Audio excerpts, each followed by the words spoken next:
Welcome to my room. Ito yung toilet. Ang ganda. Ang ganda niya, tapos hindi masyadong mahal.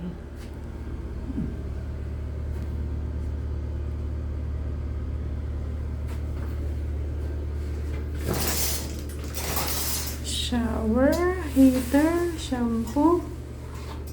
Maganda siya.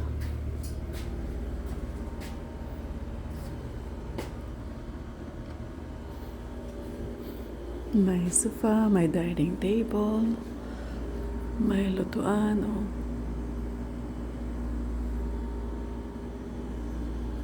Closet.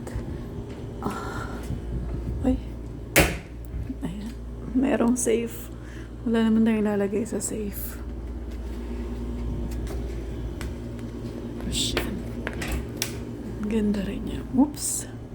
Oops. Ay, hindi ko na isara.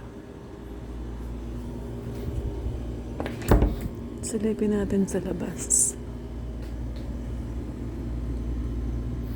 Dito kami mag-i-stay ng one night. Ayun, awa sa akin yung amo ko. Pinasamahan niya ako sa pamilya ko. Ayan, ito yung view sa labas. Hindi masyado maganda. Tapos, ayan. Punta tayo sa kabilang room.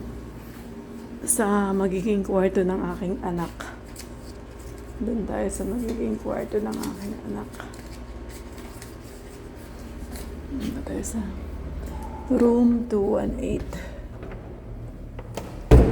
217.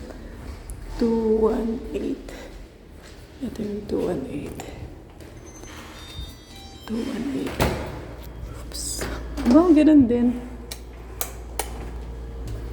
Saan maganda? Ito, room 218.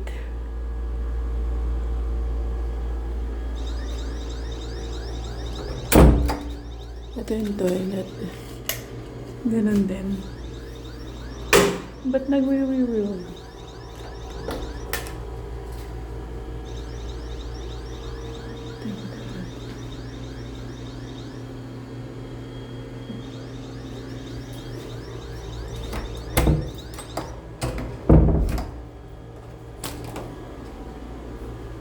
O ba, may salamin sila dito? Ba't kami walang salamin? Meron nga pala. Ito para sa anak ko at saka sa pamangkin ko. Dalawang room yung kinuha sa amin ng amo ko. Para ma-enjoy ko daw yung bakasyon. Kahit one day lang. Ganda. Mukhang di matutulog yung mga bata. Tingnan natin kung anong view nila. Paras lang ng view. Paras pangit. Oh, ganyan lang. Ganda.